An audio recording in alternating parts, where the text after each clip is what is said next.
Hello, আজ আমরা যে ক্লাসটা করতে চলেছি আহ, সেটা সম্পূর্ণ এনসিইআরটি বাংলা বইয়ের, আহ, যেটা সায়েন্সে। আগের ভিডিওতে আমরা টোটালি আমাদের কি কি আমরা করতে চলেছি, মানে এই যে সিরিজটার সমস্ত কিছু দেখিয়েছিলাম, যেখানে আমরা ওখানে ব্যাখ্যা করেছিলাম যে প্রথমে আমরা এনসিইআরটি বাংলা বই থেকে বায়োলজি পোর্শনটা শেষ করব, তারপরে কেমিস্ট্রি, তারপরে ফিজিক্স। এখন আজকের প্রথম ভিডিও, যেটা জীবনের মৌলিক একক, এবং এই ভিডিওর মাধ্যমে আমরা কি কি কমপ্লিট করব। প্রথমত এই চ্যাপ্টারটা আজকে কমপ্লিট করছি, তার সাথে কি করব যে পরের ভিডিওতে ঠিক পরের দুটো ভিডিও করব যার সাথে এইটার সাথে রিলেটেড, যেখানে আমরা অ্যানিম্যাল সেল এবং প্ল্যান্ট সেলকে আলাদা আলাদাভাবে উল্লেখ করব। অ্যানিম্যাল প্ল্যান্ট সেলের আলাদা আলাদাভাবে কোশ্চেন্সগুলো, যতগুলো কোশ্চেন্স রেলওয়ে এক্সামিনেশনে এসছে এবং প্ল্যান্ট সেলে যত কোশ্চেন এসছে সবগুলোকে আমরা কমপ্লিট করব এবং এক্সট্রা ডিটেলস সম্পর্কে জানবো, যেখান থেকে কোশ্চেন আসার চান্স সব থেকে বেশি। এবং এখানে অনেক পয়েন্ট আছে যেখানে কোশ্চেন্সগুলো এসেছিলো, যেগুলো আমরা স্কিপ করে যাই। তো সেই জিনিসগুলো আজকে আমরা উইথ ডিটেলসে পড়বো, যাতে আমাদের কোনো পার্ট বা কোনো অংশটা স্কিপ না করে যায়। তা এই ভিডিওটা তো যেহেতু করার উদ্দেশ্য এটাই যে রেলওয়ে এনটিপিসি এবং railway group D, LP technician, যেহেতু এলপি টেকনিশিয়ানে প্রায় 25 নম্বরের কাছাকাছি, প্রায় সায়েন্সের উপরেই টেকনিশিয়ানে ঠিক বেশি নাম্বারটা। যেমন টেকনিশিয়ানের ক্ষেত্রে প্রায় জেনারেল সায়েন্সে 40 নম্বর, আর জিআইতে জেনারেল সায়েন্সে 40 নম্বর লেভেল 2তে, যেটা গ্রেড 2। আর বেসিক এটা টোটালি জেনারেল সায়েন্সের 40 নম্বর, এখানে টেকনিশিয়ান গ্রেড 3 যেটাকে বলা হচ্ছে, ঠিক আছে, লেভেল 3তে। সরি, এটা হল লেভেল 2। টেকনিশিয়ান 3, আর টেকনিশিয়ানের 3তে সায়েন্সের নাম্বার রয়েছে প্লাস 40 মার্কস রয়েছে, ঠিক আছে। আর এলপিতে রয়েছে, এছাড়া তো গ্রুপ ডি তো আছেই। গ্রুপ ডিতে তো ধরো ওখানে টোটালি 25 মার্কস তো সায়েন্সেই থাকবে। গ্রুপ ডিতে 25 মার্কসই থাকবে সায়েন্সে। আর এনটিপিসি তো আছে। এখানে এনটিপিসিতে যেহেতু টোটাল জিএটা 40 মার্ক বলেছে, বাট এখানে কিন্তু সায়েন্সের ওয়েটেজটা বেশি থাকে, 20 থেকে 25 মার্কস, 20 to 25 মার্কস এখানে থেকে ধরতে পারো। তাহলে যদি সায়েন্স আমরা ঠিকঠাক কমপ্লিট করতে পারি, আমাদের রেলের এক্সামিনেশনগুলো ক্লিয়ার করার চান্স কিন্তু অনেকটাই বেড়ে যায়। তা চলো ভিডিওটা শুরু করা যাক, লেট স্টার্ট। তো অধ্যায় 5, চ্যাপ্টারের নাম জীবনের মৌলিক একক, the fundamental unit of the life. তো এখানে রবার্ট হুক কে ছিলেন? রবার্ট হুক একজন বিজ্ঞানী ছিলেন, যিনি একটা পাতলা কর্ক আবিষ্কার করেছিলেন, এবং তিনি প্রথমেই 1665 খ্রিস্টাব্দে তার নিজের আবিষ্কৃত অণুবীক্ষণ যন্ত্রের সাহায্যে কর্কের পাতলা ফালি পর্যবেক্ষণ করতে গিয়ে তিনি লক্ষ্য করেন যে এই কয়েকটা ঠিক প্রকোষ্ঠ লক্ষ্য করেছিলেন, এবং এই প্রকোষ্ঠগুলোকে বলেছিলেন সেল, বা যাকে বলা হয় কোষ। এবং ল্যাটিন শব্দের এর অর্থ হলো একটা ক্ষুদ্র কক্ষ। তাহলে এরকম কোশ্চেন আসতেই পারে, ল্যাটিন শব্দে সেল বা সেলের অর্থ কী? অর্থ হলো একটা ক্ষুদ্র কক্ষ। যাই হোক, তার পরবর্তীকালে যদিও তিনি যে কোষটা আবিষ্কার করেছিলেন সেটা ছিল মৃত কোষ, ঠিক আছে, যেহেতু কর্ক একটা মৃত কোষ, তো সাধারণ দৃষ্টিতে এটা একটা তুচ্ছ এবং অর্থহীন ঘটনা মনে হলেও পরবর্তীকালে বিজ্ঞানের ইতিহাসে কিন্তু এটা একটা গুরুত্ব অপরিসীম ছিল। এই প্রথমবার কোনো বিজ্ঞানী পর্যবেক্ষণ করেছিলেন যে সজীব বস্তু পৃথক পৃথক এককের সমন্বয়ে গঠিত। যদিও তিনি মৃত কোষ আবিষ্কার করেছিলেন, কিন্তু যে কোনো সজীব কোষ পৃথক পৃথক এককের সমন্বয়ে গঠিত, এবং এই জীববিজ্ঞানের সজীব বস্তু গঠনকারী এককগুলোকেই বলা হয় কোষ, যাকে বলা হয় ফান্ডামেন্টাল ইউনিট অফ লাইফ, একে বলা হয় কোষ। তাহলে কোষের ল্যাটিন শব্দের অর্থ কি? একটা ক্ষুদ্র কক্ষ। এবারে আমরা চলে আসছি যে সজীব বস্তু এখানে কয়েকটা এক্সাম্পল দিয়ে করা আছে, এগুলো আমাদের জানার দরকার নেই। এখানে ওই যৌগিক অণুবীক্ষণ যন্ত্র, সরল অণুবীক্ষণ যন্ত্র সম্পর্কে ব্যাপারগুলো করা আছে, এগুলো আমাদের জানার দরকার নেই। এখান থেকে বলা হচ্ছে যে এটা একটা পেঁয়াজ ত্বকের পাতলা কোষের উল্লেখ করা, যেমন এখানে একটা এক্সাম্পলের সাথে বলা হয়েছে যে পেঁয়াজ কন্দে একটা টুকরো কেটে নিয়ে তার মধ্যে স্লাইড করা হয়েছে। যাই হোক, এখানে একটা পেঁয়াজ ত্বকের একটা পাতলা অংশকে দেখানো হয়েছে, যেখানে কোষগুলোকে উল্লেখ করা হয়েছে। বলা হয়েছে যে এটা একটা কোষ, যেখানে ঠিক নিউক্লিয়াসগুলো কোষের মাঝখানে থাকে আর বাকিগুলো কোষ। হয়তো এটা কোশ্চেন দিয়ে দিতে পারে, দিয়ে বললো যে এখানে কোনটা কোষ, কোনটা সাইটোপ্লাজম, কোনটা কি ব্যাখ্যা করো। কারণ আগের বছর তাই হয়েছিল, গ্রুপ ডিতে অনেক কিছু এরকম এনসিইআরটি থেকে ছবি ডাইরেক্ট তুলে দিয়ে সেখানে কোশ্চেন জানতে চাওয়া হয়েছিল, কোনটা মার্কিং করতে চাওয়া হয়েছিল। যাই হোক, আমরা চলে আসছি পরের পেজে আছে বলা হচ্ছে কি যে এখানে ওই একই ব্যাপার, কয়েকটা ডিটেলস যেখানে আমরা যাব না, যেগুলো অণুবীক্ষণ যন্ত্রে দৃশ্যমান গঠনগুলো কি কি ব্যাপারগুলো জানতে চেয়েছে। যাই হোক, এরপরে যে বক্সের এই পয়েন্টটা সেটা সব থেকে ইম্পর্টেন্ট, কারণ বক্সের এই পয়েন্টে বলা হয়েছে যে 1665 সালে রবার্ট হুক যেমন কোষ আবিষ্কার করেছিলেন, সেটা একটা আদি সরল অণুবীক্ষণ যন্ত্রের মাধ্যমে তিনি কর্কের ফালি আবিষ্কার করেছিলেন, যেটা একটা মৃত কোষ ছিল। ঠিক আছে, তাহলে 1665 সালে কোন যন্ত্রের মাধ্যমে আবিষ্কার করেছেন? সরল অণুবীক্ষণ যন্ত্রে। কে আবিষ্কার করেছিলেন? Robert Hooke. কি আবিষ্কার করেছিলেন? একটা কর্কের ফালি বা টুকরোর কোষ পর্যবেক্ষণ করেছিলেন। কর্কের ফালির মধ্যে টুকরোর কোষটাকে পর্যবেক্ষণ করেছিলেন। এরপরে চলে আসছে পরের যেটা ইম্পর্টেন্ট, সেটা লিওয়েনহুক 1674 খ্রিস্টাব্দে সর্বপ্রথম পুকুরের জলে মুক্ত সজীব কোষ আবিষ্কার করেন।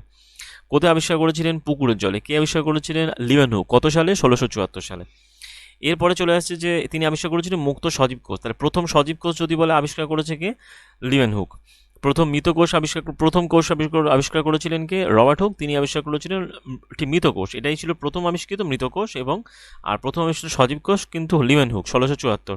এরপরে চলে আসছে 1831 সালে রবার্ট ব্রাউন কোষের ভিতরে উপস্থিত নিউক্লিয়াস আবিষ্কার করেছিলেন। এটা কিন্তু সব থেকে ইম্পর্টেন্ট একটা পয়েন্টের মধ্যে, কারণ এটা দিয়ে পড়ে যে নিউক্লিয়াস আবিষ্কার করেছিলেন কে এবং কত সালে। এখন এই সালগুলো দিয়ে কোশ্চেন যেহেতু আসছে, খুবই ইম্পর্টেন্ট। তো কোষের ভিতর নিউক্লিয়াস আবিষ্কার করেছিলেন কে? Robert Hooke. এরপর 1839 সালে তরল ধাতুকে বলা হয় প্রোটোপ্লাজম। তো তিনি বিজ্ঞানী পার্কিনজি তিনি আবিষ্কার করেছিলেন 1839 সালে তরল ধাতুকে বলা হয় প্রোটোপ্লাজম। এরপরে চলে আসে কোষতত্ত্ব। কোষতত্ত্ব প্রকাশ করেন কে? কোষতত্ত্ব প্রকাশ করেছিলেন বিজ্ঞানী স্লেডেন এবং সোয়ান। তারা 1838 এবং 1839 খ্রিস্টাব্দে দুইজন বিজ্ঞানী তারা কোষতত্ত্ব আবিষ্কার করেছেন। এখান থেকে আমরা অনেক কটা পয়েন্ট পেলাম। কী পয়েন্ট পেলাম? প্রথমে 1665 সাল, তারপরে প্রথমে 1665 সালে আবিষ্কার করছে কে? 1665 সাল। তারপরে চলে আসছে 1674 নাম্বার 1। তারপরে চলে আসছে 1674 প্রথম সজীব কোষ লিওয়েনহুক। তারপরে চলে আসছে 1831 কি 1831 আবিষ্কৃত হয়েছিল কি? সেটা হচ্ছে কি ওই রবার্ট ব্রাউন আবিষ্কার করেছিলেন কোষের ভিতরে নিউক্লিয়াস। তারপরে চলে আসছে 1839 প্রোটোপ্লাজম। 1839 প্রোটোপ্লাজম কোষতত্ত্ব প্রকাশ করেন, এবং এরপর স্লেডেন এবং শন 1838 এবং 1939 এই দুই জীববিজ্ঞানী তারা কোষতত্ত্ব ব্যাখ্যা করেছিলেন। তারা 1839 এবং 40 কোষতত্ত্ব ব্যাখ্যা করেছিলেন দুজন বিজ্ঞানী, তাদের নাম কি? স্লেডেন এবং শোয়ান। তারা কি বলেছিলেন? যে সমস্ত উদ্ভিদ এবং প্রাণীর দেহ কোষ দ্বারা গঠিত।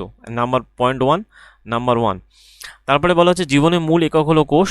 ওকে। নাম্বার 2, কোষতত্ত্বের সম্প্রসারণ নিয়ে বিজ্ঞানী ভার্চো নামে 1855 বলেছিলেন সব কোষই আদি মাতৃকোষ থেকে উৎপন্ন হয়।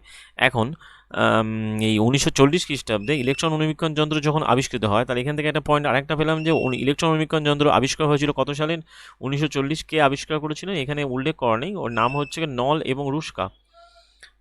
এবং রুস্কা বলে ঠিক দুজন বিজ্ঞানী ছিলেন যারা আবিষ্কার করেছিলেন। নল অ্যান্ড রুস্কা বলে সায়েন্টিস্ট ছিলেন যারা কিন্তু এটা আবিষ্কার করেছিলেন।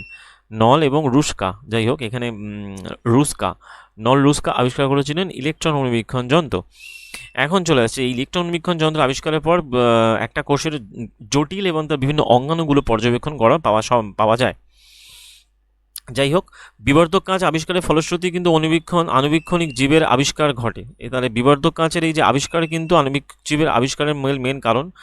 এরপরে যেটা চলে আসছে সেটা বলা হচ্ছে যে কোষই সম্পূর্ণ জীবদেহ গঠন করে থাকে। যেমন অণুবীক্ষণ যন্ত্রের মাধ্যমেই কোষের সম্পূর্ণ, তাহলে বলা হয় যে একটা কোষই জীবনের একটা সম্পূর্ণ জীবদেহ তৈরি করে থাকে। যেমন অ্যামিবা, ক্লামাইডোমোনাস, প্যারামেসিয়াম, ব্যাকটেরিয়া এরা কিন্তু এককোষী হয়ে থাকে। তাহলে এখানে এককোষী জীবগুলোর মধ্যে অ্যামিবা, প্যারামেসিয়াম এটা কিন্তু ইম্পর্টেন্ট।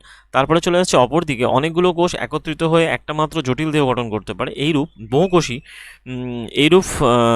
বহুকোষী জীবে যেমন কিছু কিছু ছত্রাক, উদ্ভিদ এবং প্রাণী এই কোষগুলো বিভিন্ন কাজ করার জন্য বিভিন্ন দেহাঙ্গ গঠন করে থাকে, দেহের অঙ্গ গঠন করে। তাহলে এককোষীগুলোর মধ্যে অ্যামিবা, প্যারামেসিয়াম, ক্লামাইডোমোনাস, ব্যাকটেরিয়া।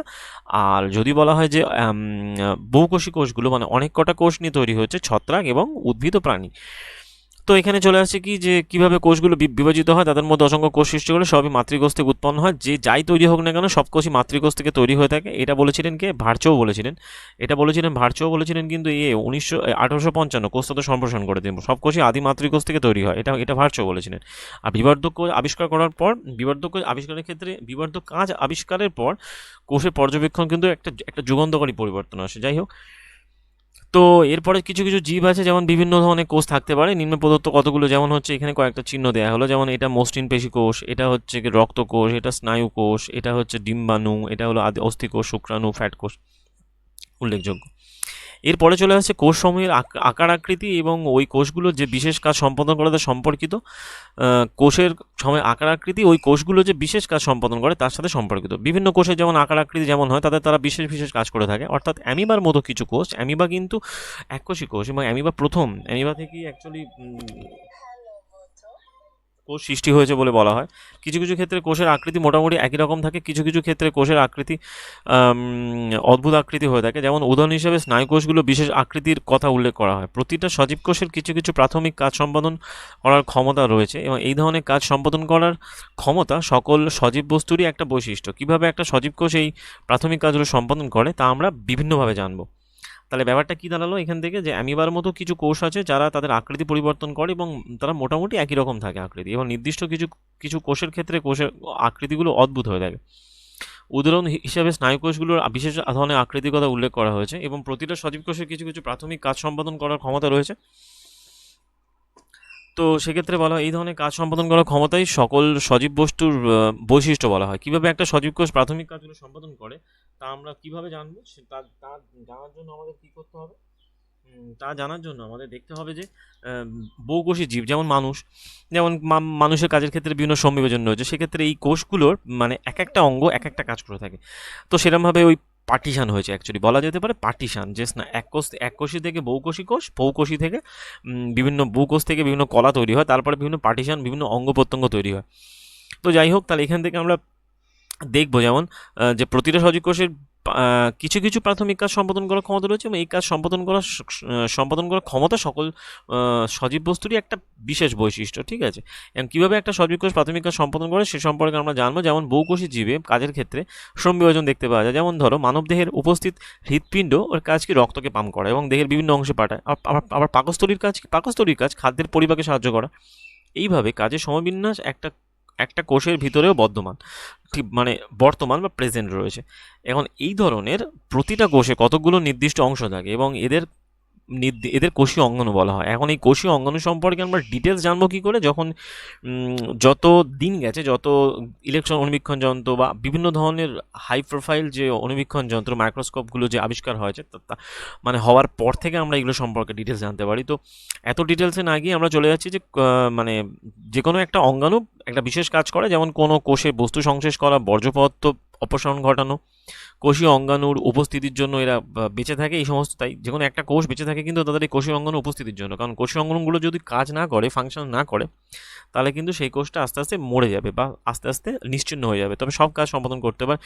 যাই হোক, অঙ্গাণুগুলো একত্রিত হয়ে যে একটা মূল একক তৈরি করে তাকেই বলা হয় কোষ। আশ্চর্যের বিষয় হলো যে কোষীয় অঙ্গাণু যাই হোক এগুলো জীবেই থাকুন না, যে জীবেই থাকুন না কেন, সব কোষে একই কোষীয় অঙ্গাণু দেখতে পাওয়া যায়, তবে এদের ফাংশনটা বিভিন্নভাবে তৈরি হয়ে থাকে। এখন একটা কোষ কী কী উপাদান দিয়ে ঠিক গঠিত, তাহলে এখন আমরা এখান থেকে দেখলাম যে আগের টপিক থেকে 5.1 থেকে দেখলাম কী কী যে কতগুলো বিশেষ উপাদান রয়েছে যাদের বলা হয় অঙ্গাণু, যারা কী করে, যাদের কাজ হচ্ছে বিভিন্নভাবে সংগঠিত করা। এবং অনুবীক্ষণ যন্ত্রের সাহায্যে পর্যবেক্ষণ করলে দেখা যায় যে প্রত্যেকটা কোষে 3টে বিশেষ ধরনের বৈশিষ্ট্য থাকে। এই 3টে বিশেষ ধরনের বৈশিষ্ট্য নিয়ে আমরা আমাদের মানে এই যে পরের স্টেজগুলোতে আমরা কমপ্লিট করব। তার মধ্যে কী কী তিনটে বিশেষ বৈশিষ্ট্য, তার মধ্যে কী কী, প্রথমে আছে কোষ পর্দা, যাকে বলা হয় প্লাজমা পর্দা বা প্লাজমা মেমব্রেন বা সেল মেমব্রেন বলা হয়। তারপরে চলে আসছে বলা হয় নিউক্লিয়াস, যেটাকে বলা হয় কোষের মস্তিষ্ক বা ব্রেন অফ দ্য সেল। তারপরে চলে আসছে সাইটোপ্লাজম, যাকে বলা হয় ম্যাট্রিক্স। এটা অ্যাকচুয়ালি এর মধ্যে বিভিন্ন অঙ্গাণুগুলো থাকে। তাহলে এই বৈশিষ্ট্যের জন্যই কোষের ভিতরে কিন্তু সব কাজ এবং সব কোষের সাথে পরিবেশের সাথে ঠিক মিথস্ক্রিয়া বা বলা হয় রিয়াকশন সম্পন্ন হয়ে থাকে। তাহলে আমাদের ফার্স্ট যে এই 3টে বৈশিষ্ট্যের মধ্যে প্রথমে চলে আসছে প্লাজমা পর্দা বা কোষ পর্দা। এখন যে কোনো প্রাণী কোষে সবচেয়ে বাইরের আবরণী উপাদানকে বলা হয়, যে কোষীয় উপাদান তার বহিঃ পরিবেশ থেকে পৃথক রাখে। প্রাণীকোষের সবচেয়ে বাইরের যে আবরণটি কোষীয় উপাদানকে, কোষের ভিতর উপাদানকে বহিঃ পরিবেশ থেকে পৃথক রাখে, তাকে বলা হয় কোষ পর্দা। এখন কোষ পর্দা কিছু পদার্থকে কোষ থেকে বেরিয়ে যেতে বা কোষের মধ্যে প্রবেশ করতে সাহায্য করে থাকে। এটা অন্য কিছু পদার্থের চলাচলেও বাধা দিয়ে থাকে, এই কারণে কোষ পর্দাকে বলা হয় প্রবেদক বেদ। এখন এটা খুব ইম্পর্টেন্ট। তাহলে প্রভেদক ভেদ্য আর অপ্রভেদক ভেদ্য এটা কিন্তু ইম্পর্টেন্ট। বলা হয় প্রভেদক ভেদ্যকে বলা হয় যে পারমিয়েবল আর ইমপারমিয়েবল।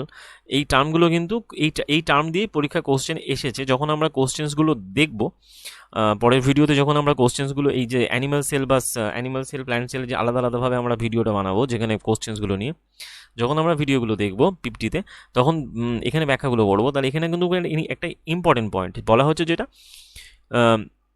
প্রাণীকোষের বাইরে আবরণীটা কোষীয় উপাদানকে বই পরিবেশ থেকে পৃথক রাখে, তাকে বলা হয় কোষ পর্দা। এখন এই কোষ পর্দা কিছু কিছু পদার্থকে কোষ থেকে বেরিয়ে যেতে বা কোষের মধ্যে যেতে সাহায্য করে। মানে কিছু কিছু পদার্থ, এই যে কিছু পদার্থকে, মানে পার্টিকুলার কিছু কিছু পদার্থ রয়েছে যাদেরকে, এবং এটা অন্য কিছু পদার্থ চলাচলে বাধা দেয়। আবার এইখানে একটা টার্মটা আছে যে অন্য কিছু পদার্থকে চলতে বাধা দেয়। তাহলে একটা যে কিছু নির্দিষ্ট পার্টিকেলস আছে যারা ভিতরে এন্ট্রি নিতে পারে, আবার কিছু কিছু পার্টিকেল আছে যারা ভিতরে এন্ট্রি নিতে পারে না। তাই সেই জন্য বলে প্রভেদক ভেদ্য। বলে পারমিয়েবল ফর মানে কিছু কিছু পার্টিকেলসের ক্ষেত্রে, ফর সাম রেস্ট্রিক্টেড। ঠিক আছে, যাই হোক, কিছু কিছু। তো এবারে বলা হয় যে কীভাবে কোষের ভিতরে কিছু পদার্থ অনুপ্রবেশ করে বা কীভাবে কোষের করতে বেরিয়ে যায়। তার ক্ষেত্রে আমরা দেখবো যেমন কার্বন ডাইঅক্সাইড বা অক্সিজেনের মধ্যে কিছু বস্তু আছে যেটা ব্যাপন প্রক্রিয়ায় কোষ পর্দার মধ্য দিয়ে চলাচল করতে পারে। এখন আমরা ব্যাপন তো জানি, ব্যাপনের মাধ্যমে যে বস্তু উচ্চ ঘনত্ব থেকে নিম্ন ঘনত্বের দিকে যায়। যাই হোক, তো বস্তুগুলো তাদের যে এখানে ব্যাপনের সংজ্ঞাটাও এখান থেকে পাওয়া যাবে, যে ব্যাপনের মাধ্যমে কী হয়, বস্তু উচ্চ ঘনত্ব স্থান থেকে নিম্ন ঘনত্বের স্থানের দিকে স্বতঃস্ফূর্তভাবে প্রবাহিত হয়। এবং অনেকটা একই ধরনের ঘটনা ঘটে যখন কার্বন ডাইঅক্সাইডের মতো কিছু পদার্থ কোষের ভিতরে অধিক মাত্রায় জমে যায়। তখন কি হয়, কার্বন ডাইঅক্সাইডের কোষীয় বিপাকের ফলে উৎপন্ন বর্জ্য পদার্থ। কার্বন ডাইঅক্সাইড হলো যে কোনো একটা কোষীয় যে কোষের মধ্যে যে বিপাক ঘটছে বা ডাইজেশন ঘটছে বা যে প্রসেসটা রিয়াকশন ঘটছে, তার ফলে কিন্তু একটা বলা হয় যে একটা উৎপন্ন বর্জ্য পদার্থ, ওয়েস্ট ম্যাটেরিয়াল। ঠিক আছে, এখন এই কোষ থেকে এর বহিষ্করণ, যেটা বা এই কার্বন ডাইঅক্সাইডের যে বহিষ্করণটাকে বলা হয় রেচন, যাকে বলা হয় যে, এবং এই বহিষ্করণটা আবশ্যক। তাহলে কোষের পরিবেশে কার্বন ডাইঅক্সাইডের ঘনত্ব অন্তঃপরিবেশের অপেক্ষা ঠিক কম থাকে। মানে বাইরের পরিবেশে যখন কম থাকবে, বাইরের মানে একটা কোষের মধ্যে, তাহলে যখন বর্জ্য পদার্থ হিসেবে যখন কার্বন ডাইঅক্সাইডের ঘনত্ব বাড়ছে, মানে জমা হচ্ছে, তাহলে কোষের বাইরে তো কার্বন ডাইঅক্সাইড ঘনত্ব কম। তাহলে কোষের বাইরে যখন কার্বন ডাইঅক্সাইড ঘনত্ব কম, তাহলে কোষের ভিতরে বেশি। এখন এখানেই একটা পয়েন্ট চলে আসছে, যে বলা হয় যে কোষ থেকে কার্বন ডাইঅক্সাইডের বহিষ্করণ আবশ্যক। কোষের পরিবেশে কার্বন ডাইঅক্সাইড ঘনত্ব কোষের অন্তঃপরিবেশে অপেক্ষা কম থাকে। যে মুহূর্তে এই পয়েন্ট ইম্পর্টেন্ট, যে মুহূর্তে কোষের অন্তঃপরিবেশ এবং পরিবেশের মধ্যে কার্বন ডাইঅক্সাইডের ঘনত্বের পার্থক্য সৃষ্টি হয়, তখনই কার্বন ডাইঅক্সাইড তার ঘনত্বের স্থান থেকে বেশি ঘনত্বের স্থান থেকে কম ঘনত্বের স্থানের দিকে, অর্থাৎ কোষের ভিতর থেকে বাইরের দিকে বেরিয়ে যায়। একদম পাতি জিনিসটা যে বুঝতে পারলেই, এই টার্মগুলো দিয়েই কিন্তু কোশ্চেন এসছে এবং এবছরেও আসবে, যে কখন মানে প্রভেদক ভেদ্য কখন বেরোবে বা কখন ভিতরে ঢুকবে। সেই জন্য তাহলে কোষের মধ্যে যখন ঘনত্ব বেড়ে যায়, বাইরের অপেক্ষা যখন বেশি থাকে, তখন কোষ থেকে কোষের বাইরে চলে যায়, ব্যাপন প্রক্রিয়া বেরিয়ে যায়। কোন প্রক্রিয়া বেরোয়? ব্যাপন প্রক্রিয়া বেরোয়। এটা কিন্তু ইম্পর্টেন্ট। তা ব্যাপন প্রক্রিয়া কী হয়, উচ্চ ঘনত্ব, এখানে যে সংজ্ঞাটা আমরা পড়লাম, ব্যাপন প্রক্রিয়া উচ্চ ঘনত্ব থেকে নিম্ন ঘনত্বের দিকে যায়, পদার্থ প্রবাহিত হয়। তাহলে এই যে কোষের মধ্যে কার্বন ডাইঅক্সাইড, অক্সিজেন কী করে ঢোকে, যেমন যখন আমরা কোষের মধ্যে অক্সিজেন কী করে ঢুকছে, তাহলে অক্সিজেন ঘনত্ব বেশি, তাহলে বেশি থেকে কমে যায়, অর্থাৎ হাই থেকে লোতে সবসময় যাবে ব্যাপন প্রক্রিয়ার মাধ্যমে। হাই টু বলা হচ্ছে লো ডেন্সিটি। এটা কিন্তু টোটালি বলা হয় ব্যাপন প্রক্রিয়ার মাধ্যমে উচ্চ থেকে কম দিকে যাবে। একইভাবে কোষের ভিতরে অক্সিজেনের ঘনত্ব হ্রাস পেলেও কোষের বাইরে অক্সিজেনের ব্যাপন প্রক্রিয়া কোষের মধ্যে অক্সিজেন প্রবেশ করে। সে একইভাবে কোষের ভিতরে অক্সিজেনের ঘনত্ব হ্রাস পেলেও কোষের পরিবেশ থেকে অক্সিজেনের ব্যাপন প্রক্রিয়া কোষের মধ্যে প্রবেশ করে। এইভাবে সংলগ্ন কোষের মধ্যে এবং কোষ ও তার পরিবেশের মধ্যে গ্যাসীয় আদান প্রদানে ব্যাপন প্রক্রিয়া একটা গুরুত্বপূর্ণ ভূমিকা পালন করে থাকে। এইভাবে সংলগ্ন কোষের মধ্যে কোষ এবং তার পরিবেশের মধ্যে ব্যাপন প্রক্রিয়া আদান প্রদানে গুরুত্বপূর্ণ ভূমিকা পালন করে থাকে। এখন জলের পরিবহনে ও ব্যাপন নীতি মেনে চলে, কারণ কোষ পর্দার মধ্যে এমন একটা প্রভেদক ভেদ্য পর্দা, যা জলের মধ্যে কোষ পর্দা এমন একটা প্রভেদক ভেদ্য পর্দা যেটা জলের মধ্য দিয়ে পরিবহন করে থাকে, তাকে বলা হয় প্রভেদক ভেদ্য পর্দা। তার কোষ পর্দা মতো এমন একটা প্রভেদক ভেদ্য পর্দার মধ্য দিয়ে জলের পরিবহনকে বলা হয় অভিস্রবণ। এখন অভিস্রবণের ক্ষেত্রে প্লাজমা পর্দা, এখন কোষ পর্দা প্লাজমা পর্দার মধ্য দিয়ে জলের পরিবহন জলের দ্রবীভূত পদার্থের পরিমাণ দ্বারা প্রভাবিত হয়। এখন এই প্লাজমা পর্দার উপস্থিতিতেই কিন্তু অভিস্রবণটা ঘটে। যেমন ব্যাপনের ক্ষেত্রে কিন্তু কোনো মানে পর্দা টর্দার কোনো নেই, উপস্থিতি নেই, বা এর কোনো প্রেজেন্সই নেই। জাস্ট কী আছে যে উচ্চ ঘনত্ব থেকে লোয়ার, হাই টু লো, উচ্চ ঘনত্ব থেকে কম ঘনত্ব দিকে প্রবাহিত হবে। আর যখন এই অভিস্রবণ ঘটছে, অভিস্রবণে কিন্তু একটা অভিস্রবণ পর্দা থাকবে, যে পর্দাটা কি করবে, কাকে কোন পার্টিকেল ঢুকবে না সেটা কিন্তু কন্ট্রোল করবে। যখন জলের পরিবহন ও ব্যাপনের, এখানে কিন্তু স্পষ্ট বলে জলের পরিবহন কিন্তু ব্যাপনের নীতি মেনেই হয়, অর্থাৎ জলের পরিবহন ব্যাপনের নীতি কিন্তু মেনেই হচ্ছে। যাই হোক, তারপরে চলে আসছে কি, যে অভিস্রবণ হলো একটা প্রবেদকভেদ্য পর্দার মধ্য দিয়ে উচ্চ ঘনত্ব থেকে, এখান থেকে আমরা অভিস্রবণের সংজ্ঞা পাচ্ছি। অভিস্রবণ হলো প্রবেদকভেদ্য পর্দার মধ্য দিয়ে উচ্চ ঘনত্ব স্থান থেকে নিম্ন ঘনত্ব স্থানের দিকে সাম্যাবস্থা না পৌঁছানো পর্যন্ত জলের পরিবহন, এটাকে বলা হয় অভিস্রবণ। তাহলে অভিস্রবণের সংজ্ঞা আমরা পেয়ে গেলাম। এখন চিনির জলীয় দ্রবণ বা লবণের জলীয় দ্রবণে একটা উদ্ভিদ বা প্রাণী কোষকে রাখলে কি হবে, এইটা দিয়ে কিন্তু কোশ্চেন ডাইরেক্ট এসছে। এখানে তিনটে ঘটনার কথা উল্লেখ করা যায়, তিনটে ঘটনার কথা এখানে উল্লেখ করা যায়। এক্ষেত্রে তিনটে ঘটনার মধ্যে যে কোনো একটা ঘটনা ঘটতে পারে। তার মধ্যে কি ঘটনা? ঘটনাটা হলো যে বহিঃপরিবেশীয় মাধ্যমে জলের ঘনত্ব যদি কোষীয় মাধ্যম অপেক্ষা বেশি হয়, অর্থাৎ বাইরের কোষটা যেটা আছে, অর্থাৎ কোষের বাইরে যে পরিবেশটা আছে তার যদি জলের ঘনত্ব কোষের অপেক্ষা বেশি হয়, অর্থাৎ বহিঃপরিবেশীয় দ্রবণটা যদি লঘু স্মারক প্রকৃতি হয় বা লঘু প্রকৃতির হয়, তাহলে অভিস্রবণ প্রক্রিয়াতে কোষের মধ্যে জল প্রবেশ করবে। কারণ আমরা অভিস্রবণ প্রক্রিয়া পড়েছিলাম কি, যে একটা পর্দা থাকবে, যেটা ব্যাপনের ক্ষেত্রে ছিল না, কিন্তু অভিস্রবণের এবং ব্যাপনের ক্ষেত্রে একটা সিমিলারিটি কি, যেখানে উচ্চ ঘনত্ব থেকে লঘু ঘনত্ব দিকে জল যাবে। তাহলে এখানে বাইরের কোষটার জলের ঘনত্ব বেশি, তাই বাইরে থেকে জলটা ভিতরে প্রবেশ করবে, অর্থাৎ বহিঃপরিবেশীয় দ্রবণকে বলা হয় লঘু স্মারক দ্রবণ, যেটা বেশি সেটাকে বলা হয় লঘু স্মারক। এখন এমতো অবস্থায় কোষের মধ্যে জল প্রবেশ করায় কোষটা ফুলে উঠবে, অর্থাৎ রসস্ফীত হবে, ঠিক আছে, কুঞ্চিত হওয়ার কোনো চান্স নেই। তাহলে বাইরের কোষটা জল বেশি। এখন যদি বহিঃপরিবেশীয় মাধ্যম এবং কোষীয় মাধ্যমে জলের ঘনত্ব সমান হয়, তাহলে এদের মধ্যে কোনো পরিবর্তন ঘটবে না, জলের পরিবহন ঘটবে না, সেক্ষেত্রে এটা সমস্মারক মাধ্যম হিসেবে কাজ করবে।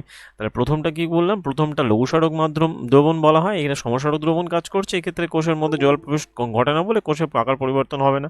সমস্মারকের ক্ষেত্রে মানে ঠিক দুটো ইকুয়াল। আর যদি পরিবেশে জলের ঘনত্ব কোষীয় মাধ্যম অপেক্ষা কম হয়, তাহলে কোষের ভিতর থেকে জল বাইরে বেরিয়ে যাবে, ফলে কোষটা কুঞ্চিত হয়ে যাবে, মানে কোষটা শুকিয়ে যাবে। অর্থাৎ এখানে এবং এটাকে বলা হয় অতিসারক দ্রবণ বলা হয়। তাহলে এই অতিসারক, বহিসারক এবং অতিসারকে তাহলে লঘুসারক, অতিসারক আর বহিসারক। ধরো এখানে বলা হলো প্রথমে বলা হলো লঘুসারক। লঘুসারকে কি হচ্ছে, কোষের মধ্যে জল প্রবেশ করবে, কারণ কি, কোষের মধ্যে জলের ঘনত্ব কম কিন্তু বাইরে বেশি বলে, অর্থাৎ লঘুসারকে জলের ঘনত্ব সব থেকে বেশি। তারপরে আসবে সমসারকে জলের ঘনত্ব এবং কোষের বাইরে জলের ঘনত্ব সমান, সেই জন্য সমসারক।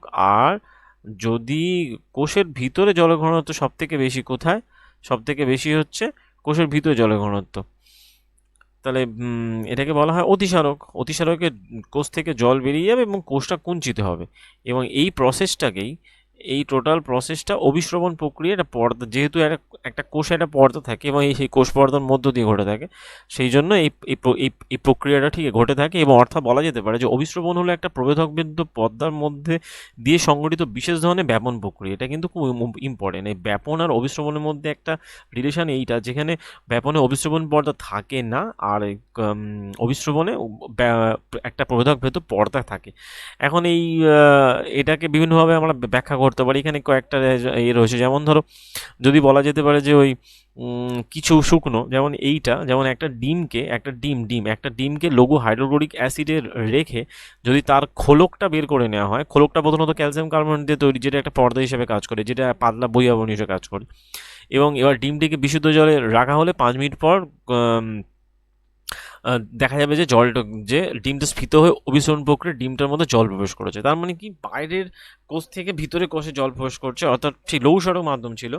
এবং এবার এক্ষেত্রে আবার যদি একই ধরনের খোলকবিহীন একটা ডিমকে লবণের ঘনত্বে রাখা হয়, 5 মিনিট পর দেখা যাবে কোষের ভিতর থেকে জল অ্যাকচুয়ালি বেরিয়ে আসছে। যেহেতু বলা হয় একই ধরনের খোলকবিহীন একটা ডিমকে লবণে দ্রবণে রাখো, 5 মিনিট পর দেখা যাবে ডিমটা কুঞ্চিত হয়ে যাচ্ছে। এরূপ হওয়ার কারণ কি, যে কোষের মধ্যে থেকে সাধারণত ডিমের ভেতরকার দ্রবণ থেকে জলের লবণ বেরিয়ে আসার কারণ হলো লবণের দ্রবণটা তুলনামূলকভাবে অধিক ঘনত্ব বিশিষ্ট।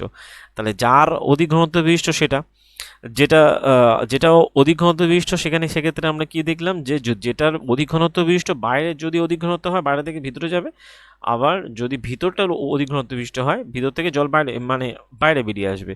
যেমন যেমন শুকনো কিশমিশ এবার অ্যাপ্রিকট ফল এই ধরনের পরীক্ষা আমরা করতে পারি। কিছু কিছু শুকনো কিশমিশ বা অ্যাপ্রিকট ফল নিয়ে সাধারণত জলে রাখো এবং কিছু সময় পর দেখা যাবে যে সেটা ফুলে উঠেছে চিনি বা দ্রবণে, এবং জল থেকে সেটা তুলে নিয়ে যদি আমরা চিনি ঘন দ্রবণে রাখি তাহলে সেক্ষেত্রে অন্য বিষয়। যেমন শুকনো কিশমিশ বা অ্যাপ্রিকট ফল যখন জলে রাখা হয়েছিল তখন এরা জল শোষণ করে স্ফীত হয়েছিল, ঠিক আছে। এইবার যখন এদেরকে আবার চিনি বা ঘন লবণে দ্রবণে রাখা হয় এর থেকে জল আবার বেরিয়ে গিয়ে কুঞ্চিত হয়ে যায়। এটা কিন্তু একটা ইম্পর্টেন্ট পয়েন্ট। অর্থাৎ স্বাদু জলে বসবাসকারী এককোষী জীব এবং বেশিরভাগ উদ্ভিদ উদ্ভিদ কোষ অভিস্রবণ প্রক্রিয়া জল শোষণ করে। তাহলে স্বাদু জলে যারা বসবাস করছে এবং বেশিরভাগ উদ্ভিদ এবং কোষগুলো তারা কি করে, তারা অভিস্রবণ প্রক্রিয়া জল শোষণ করে, এবং উদ্ভিদের মূল দ্বারা জল শোষণও অভিস্রবণের একটা উদাহরণের মধ্যে পড়ে। অতএব একটা কোষের জীবদ্দশা জল এবং গ্যাসীয় পদার্থের আদান প্রদানের জন্য খুবই গুরুত্বপূর্ণ। এবং এছাড়া কোষকে তার চারপাশে পরিবেশ এছাড়া কোষকে তার চারপাশে পরিবেশ থেকে পরিপোষকও সংগ্রহ করতে হয়। এই প্রেক্ষিতে এক বিশেষ ধরনের শক্তি নির্ভর পরিবহন ব্যবস্থা সাহায্য করে থাকে এবং প্রয়োজন মতো কোষ থেকে জল বেরিয়ে যায় এবং কোষের মধ্যে জল প্রবেশ করে থাকে। তো প্লাজমা পর্দা একটা নমনীয় পর্দা, এটা একটা, এবং এটা লিপিড এবং প্রোটিন দিয়ে তৈরি। প্লাজমা পর্দা বলতে আমরা এই যেটা পড়ছি আর কি, যে তিনটের মধ্যে, তো এটাকে কোষ পর্দাও বলা হয়। তো সাধারণত শুধুমাত্র ইলেকট্রন অনুবীক্ষণ যন্ত্রের সাহায্যেই প্লাজমা পর্দা গঠন করা পর্যবেক্ষণ করা যেতে পারে। তাহলে একমাত্র যন্ত্র কোনটা দরকার, সেটা হলো অনলি ইলেকট্রন মাইক্রোস্কোপ। কত সালে আবিষ্কৃত হয়েছিল এবং কে আবিষ্কার করেছেন? নলরুস্কা 1940 হবে। তো কোষ পর্দার নমনীয়তা কোষকে তার পরিবেশ থেকে এবং অন্যান্য জৈব বস্তু গ্রহণেও সক্ষম করে তোলে, এই যে কোষ পর্দার নমনীয়তার জন্য। এবং এই প্রক্রিয়া খাদ্য গ্রহণকে বলা হয় এন্ডোসাইটোসিস। তাহলে কোষ কারণ খাদ্য গ্রহণ করে এন্ডোসাইটোসিস, এককোষী জীব অ্যামিবা এই পদ্ধতিতে খাদ্য গ্রহণ করে থাকে। এই ব্যাপারটা একই দাঁড়ালো, যে ওই বাইরের ঘনত্ব যখন বেশি হবে ভিতরে জল ঢুকবে, আবার তাকে অর্থাৎ মানে এই কোষ পর্দার নমনীয়তা কোষকে পরিবেশ থেকে খাদ্য অন্যান্য জৈব বস্তু গ্রহণে সক্ষম করে, এবং খাদ্য গ্রহণকে এন্ডোসাইটোসিস বলা হয়। তো এন্ডোসাইটোসিস প্রক্রিয়া খাদ্য গ্রহণ করে কারা? অ্যামিবা জাতীয় এককোষী প্রাণী, অ্যামিবা, প্যারামিজিয়াম, ক্রাইসঅ্যামিবা, যেটা আমরা আগে বললাম এককোষী প্রাণীরা। এখন তো কোষ পর্দা হয়ে গেল, এরপরে চলে আসে কোষ প্রাচীর। কোষ প্রাচীরকে বলা হয় সেল ওয়াল। কোষ প্রাচীর কিন্তু শুধুমাত্র উদ্ভিদে দেখতে পাওয়া যায়, প্রাণীদের ক্ষেত্রে দেখতে পাওয়া যায় না। এখন উদ্ভিদ কোষে কোষ পর্দা ছাড়াও কোষ প্রাচীর বলে এক ধরনের দৃঢ় আবরণী থাকে। এইটা খুব ইম্পর্টেন্ট এখানে, কারণ এই কোষ প্রাচীরের উপাদান কি, কোথায় দেখতে পাওয়া যায়, এটা নিয়ে কোশ্চেন আছে। তো একে বলা হয়, তাহলে কি বললাম, যে উদ্ভিদ কোষে কোষ পর্দা ছাড়াও একটা দৃঢ় বহি আবরণী থাকে যাকে বলা হয় কোষ প্রাচীর। এখন এই কোষ প্রাচীর কোষ পর্দার বাইরের দিকে অবস্থান করে, অর্থাৎ ভিতরে কোষ পর্দা, তারপরে কোষ প্রাচীর, একটা এক্সট্রা লেয়ার দেখতে পাওয়া যাচ্ছে। তাহলে এখানে অ্যান্সার দিতে পারে যে কোষ পর্দা এবং কোষ প্রাচীরের অবস্থান কোথায়। তাহলে প্রথমে সবচেয়ে বাইরে কোষ পর্দা, সবচেয়ে বাইরে কোষ প্রাচীর, মানে ওয়াল, প্রথমে ওয়াল, তারপরে কি হচ্ছে, তারপরে মেমব্রেন, তারপরে হলো মেমব্রেন।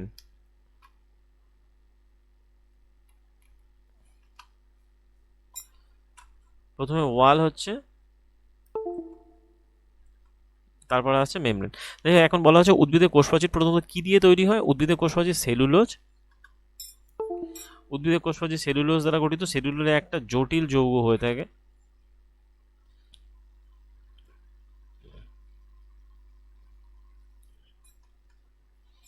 এবং এটা এটা উদ্ভিদকে গাঠনিক দৃঢ়তা প্রদানে সাহায্য করে থাকে। যখন উদ্ভিদ কোষ থেকে জল অভিশমন প্রক্রিয়ায় বেরিয়ে যায় তখন প্রোটোপ্লাজমের কুঞ্চন ঘটে এবং কোষপর্দা কোষপ্রাচীর থেকে বিচ্ছিন্ন হয়ে ভেতরের দিকে সরে যায়।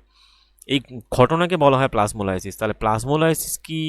প্লাজমোলাইসিস পদ্ধতিতে উদ্ভিদ কোষ থেকে জল অভিস্রবণ প্রক্রিয়ায় বেরিয়ে যায়। তার মানে কি, কোষের ভিতরে, তার মানে কোষের মধ্যে জলের ঘনত্ব বেশি এবং কোষের প্রোটোপ্লাজম কুঞ্চন ঘটে, কোষপর্দা কোষপ্রাচীর থেকে বিচ্ছিন্ন হয়। যখন জল বেরিয়ে যায় তখনই একমাত্র কোষপর্দা কোষপ্রাচীর থেকে বিচ্ছিন্ন হয়, অর্থাৎ সেল মেমব্রেন থেকে বিচ্ছিন্ন হয়, ভিতর দিকে সরে আসে। এই ঘটনাকে বলে প্লাজমোলাইসিস, এবং এই ঘটনাটাকে আমরাকে বলা হয় প্লাজমোলাইসিস বলে ব্যাখ্যা করতে পারি।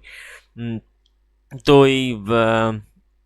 এবং এই ঘটনার পরে যেটা চলে আসে সেটা যে যে এই কোষপ্রাচীর থেকে এই মানে কোষপ্রাচীর থাকার জন্য সাধারণত বলা হয় যে এটা থেকে সজীব কোষ অবিষ্ণু প্রকার জল শোষণ করে আর মৃত কোষ পায় না। যাই হোক, ওটাই একটা রিও গাছে বলে একটা পাতার একটা রিও পাতার একটা পাতলা স্তরকে স্লাইম মোল্ডে রেখে, এটা একটা এক্সামিনেশন, এটা জানার দরকার নেই। আমরা এর থেকে যে কনক্লুশনটা আসছে সেটা হলো যে কোষপ্রাচীর থাকার জন্য উদ্ভিদ, ছত্রাক, ব্যাকটেরিয়া কোষ পরিবেশের অতি লঘু দমন অর্থাৎ লঘু দমন মানে কি, সেলের বাইরে যে বাইরের যে দ্রবণ বা সামথিং কিছু থাকে তাদের ঘনত্বটা বেশি হয়, অর্থাৎ সেটা লঘু সড়ক দ্রবণ বলা হয়। তাহলে সেল এটাই বলা হচ্ছে যে পরিবেশীয় অতি লঘু দ্রবণ বা লঘু সড়ক দ্রবণের সংস্পর্শে এরা বিদীর্ণ না হয়েও টিকে থাকতে পারে।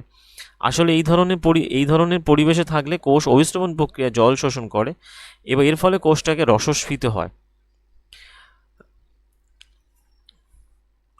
তা যখনই বাইরেরটা ঘনত্ব বেশি, তখন বাইরে থেকে জল ভিতরে প্রবেশ করবে, আর তার জন্য কোষটা রসস্ফীত হবে এবং কোষ প্রাচীরের উপর চাপ সৃষ্টি হবে। কোষটা রসস্ফীত হবে, কোষ প্রাচীরের উপর চাপ সৃষ্টি হবে, কারণ কোষ প্রাচীরটা সবার বাইরে থাকে এবং কোষ প্রাচীর আবার রসস্ফীত কোষের উপর সমান এবং বিপরীতমুখী চাপ প্রয়োগ করে। এবং কোষ প্রাচীরের উপস্থিতির জন্য এই জাতীয় কোষগুলোকে প্রাণী কোষের তুলনায় অনেক বেশি পরিবর্তন সহ্য করতে পারে কোষ প্রাচীরটা থাকার জন্য। তাহলে অ্যাকচুয়ালি কোষ প্রাচীরের যদি বলা হয় টেন্ডেন্সি, কিন্তু অনেকটা মানে এদের যেটাকে বলা হয় টেনাসিটি, এদের এদের এদের টেনাসিটি বা দৃঢ়তা মানে বেশি হওয়ার কারণ প্রথমত এরা সেলুলোজ নামক এক ধরনের উপাদান দিয়ে তৈরি হয়ে থাকে, যার টেনাসিটি বেশি হয়। আর যে কোনো লঘু স্মারক দ্রবণে কোষকে রাখলে কোষের ভিতরে জল প্রবেশ করে এবং কোষটা রসস্ফীত হয়, কোষপ্রাচীরের উপরে চাপ সৃষ্টি হয়, রসস্ফীত উপর সমান এবং বিপরীতমুখী চাপ প্রয়োগ করে। এই যে রসস্ফীত কোষের উপর কোষপ্রাচীর সমান বিপরীতমুখী চাপ প্রয়োগ করে এবং কোষপ্রাচীর উপস্থিতির জন্য এই জাতীয় কোষগুলো প্রাণী কোষের তুলনায় অনেকটা বেশি পরিবর্তন সহ্য করতে পারে। তাহলে আমরা ওই যে আগের তিনটে পড়ছিলাম তার মধ্যে কী কী বলেছিলাম যে প্রথমে কোষ পর্দা, কোষ প্রাচীর, এবার চলে আসছে ঠিক নিউক্লিয়াসকে আবিষ্কার করেছিল, আমরা এখানে ঠিক ডিটেলস দেখে নিয়েছিলাম। এই যে তিনটে আমরা পড়ছিলাম এখান থেকে, যে কোষ পর্দা, নিউক্লিয়াস এবং সাইটোপ্লাজম কোষের তিনটে বৈশিষ্ট্য। আর এখানে যেটা বলেছিলাম যে কোষের নিউক্লিয়াস আবিষ্কার করেছিলেন কে, রবার্ট ব্রাউন আবিষ্কার করেছিলেন 1831 খ্রিস্টাব্দে। রবার্ট ব্রাউন কোষের নিউক্লিয়াস আবিষ্কার করেছেন। আর প্রোটোপ্লাজম কত, 1839 খ্রিস্টাব্দে। আর এই 1940-এ নলরুসকে ইলেকট্রন যন্ত্র আবিষ্কার করেছিলেন। তাহলে 1831 খ্রিস্টাব্দে রবার্ট ব্রাউন কোষের নিউক্লিয়াস আবিষ্কার করেন, যেটা আমরা এখান থেকে দেখেছিলাম। এখন সেটাই আমরা ভিতরে এবারে এইটার ডিটেলসে যাব। তাহলে 1831 খ্রিস্টাব্দে রবার্ট ব্রাউন জাস্ট ব্রাউন লিখে রাখি যেহেতু আমরা ডিটেলস আগে দেখেছি। তো রবার্ট ব্রাউন কী করেছিলেন, তিনি নিউক্লিয়াসটা আবিষ্কার করেছিলেন এবং এই নিউক্লিয়াসের আবিষ্কারের তিনি কী করে আবিষ্কার করেছিলেন সেটার মধ্যে একটা ওই পেঁয়াজের খোসার অস্থায়ী মাউন্ট তৈরি করে পেঁয়াজের খোসার অস্থায়ী মাউন্টে স্যাপ্রানিন দিয়ে প্রয়োগ করে দেখা যায় যে রঞ্জিত হচ্ছে। তাহলে এখানে একটা ব্যাপার আছে যে ওই যে স্যাপ্রানিন রঞ্জকে দ্রবণ প্রয়োগ না করলে আমরা কি দেখতে পাবো, স্যাপ্রানিন প্রয়োগ না করে দুটো মাউন্টের পার্থক্য রয়েছে।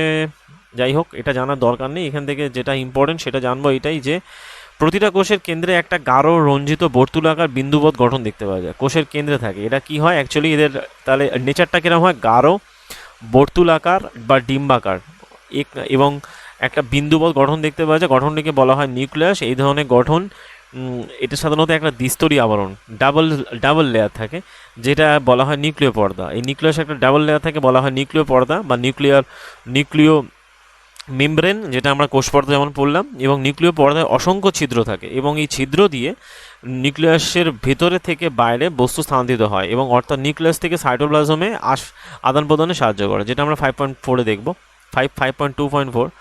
তো নিউক্লিয়াসে ক্রোমোজোম বর্তমান থাকে, এটা তো তোমরা জানোই।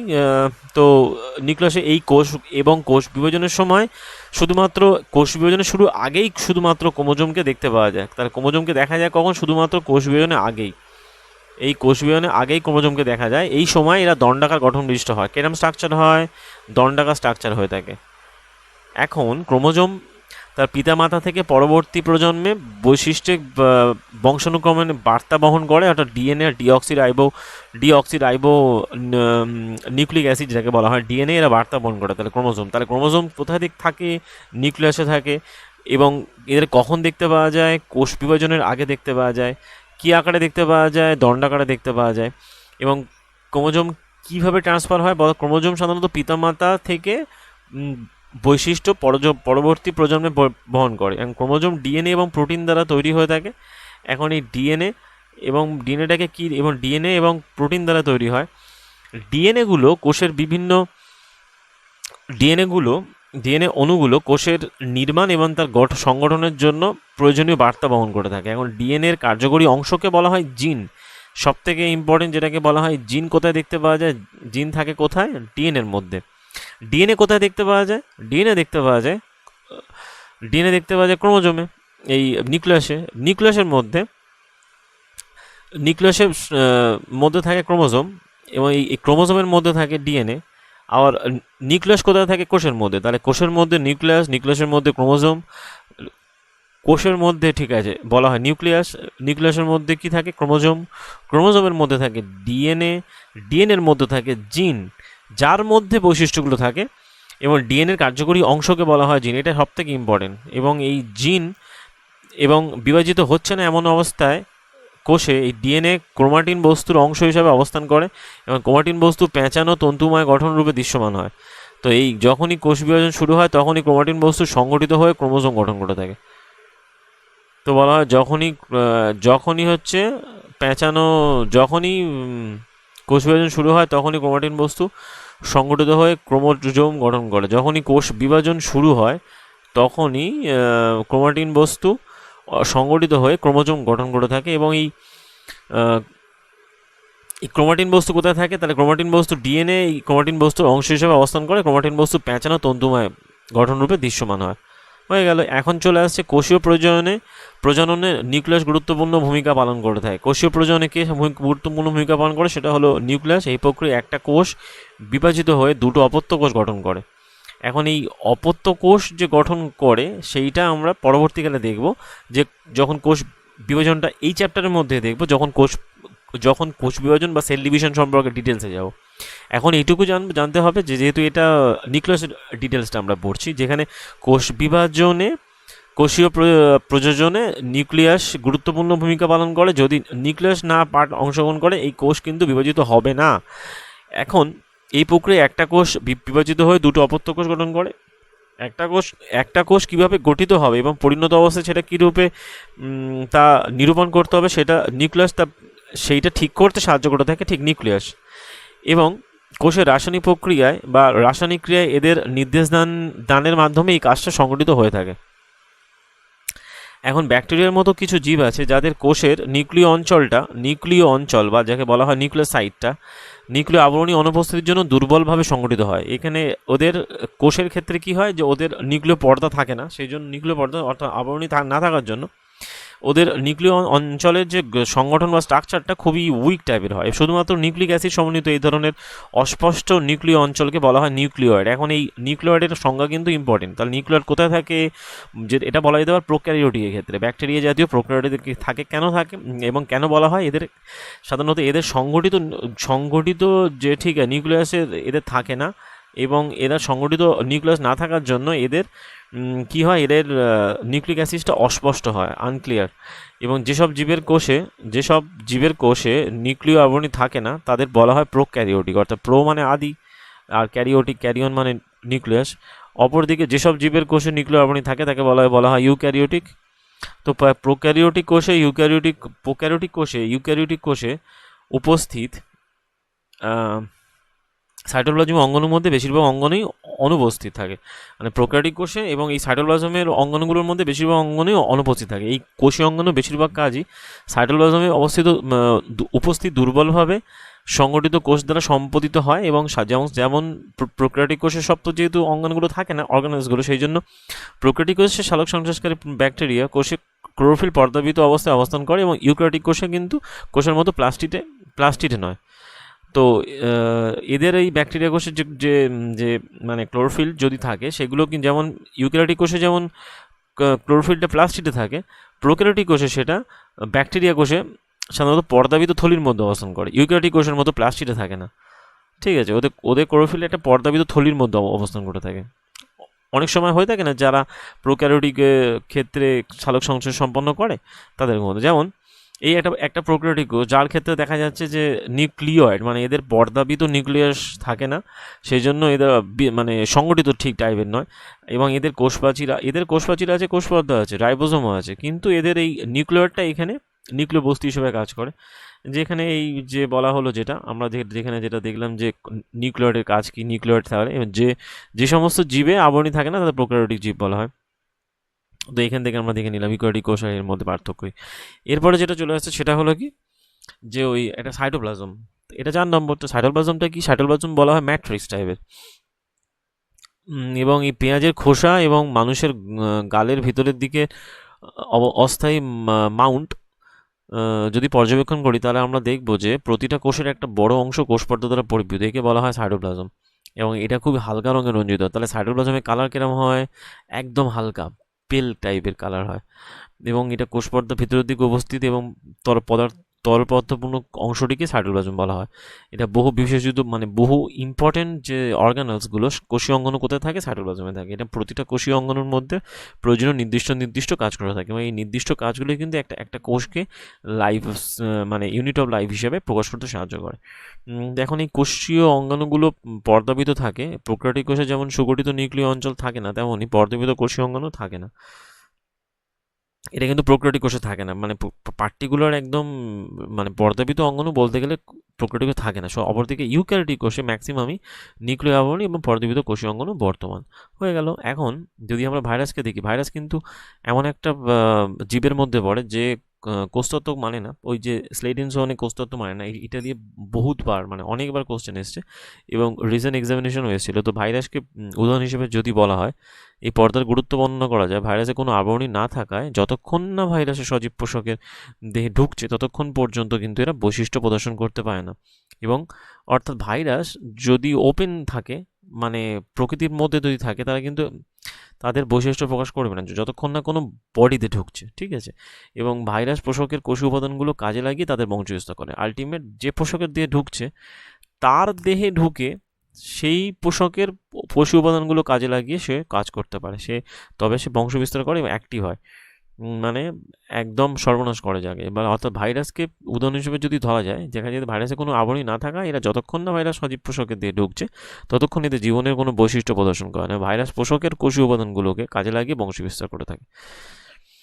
এবং এখানে প্রোক্যারিওটিক কোষ ইউক্যারিওটিক কোষের কয়েকটা পার্থক্য আছে, এটা একদম কমন জিনিস, যেখানে বলা হচ্ছে যে প্রোক্যারিওটিক কোষ সাধারণত আকারে ছোট হয়, ইউক্যারিওটিক কোষ আকারে বড় হয়, এদের নিউক্লিয় অঞ্চল থাকে না, এদের নিউক্লিয় অঞ্চল সুস্পষ্ট অস্পষ্ট, আর এখানে সাধারণত নিউক্লিয়য়েড থাকে, এই গ্যাপটা যেটা দেওয়া আছে এখানে, এদের ক্রোমোজোমের সংখ্যা একটা, এদের ক্রোমোজোম মাল্টিপল হয়ে থাকে, পর্দাবিত কোষীয় অঙ্গন অনুপস্থিত, এদের সবই পর্দাবিত উপস্থিত, এদের সাধারণত এটা হবে উপস্থিত।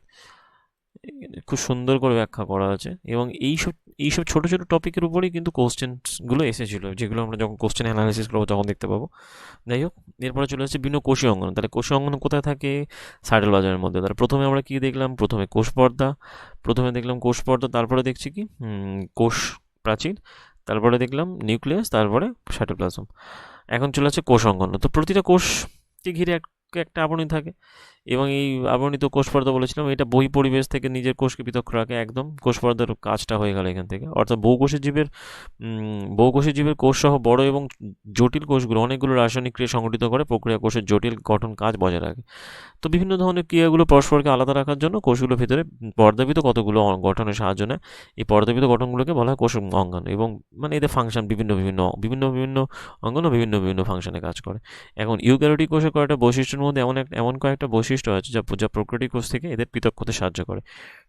যে ইউক্যারিওটিক কোষের কিছু বৈশিষ্ট্য আছে যেগুলো প্রোক্যারিওটিক কোষ থেকে এদের বাধা সাহায্য করে। এই ধরনের অঙ্গাণু শুধুমাত্র ইলেকট্রন নিরীক্ষণ যন্ত্রের সাহায্যেই দৃশ্যমান। ইলেকট্রন নিরীক্ষণ যন্ত্র কত সালে আবিষ্কৃত হয়েছিল, 1940। কে আবিষ্কার করেছিল, নল এবং রুস্কা। ব্যাস হয়ে গেল এই পর্যন্ত।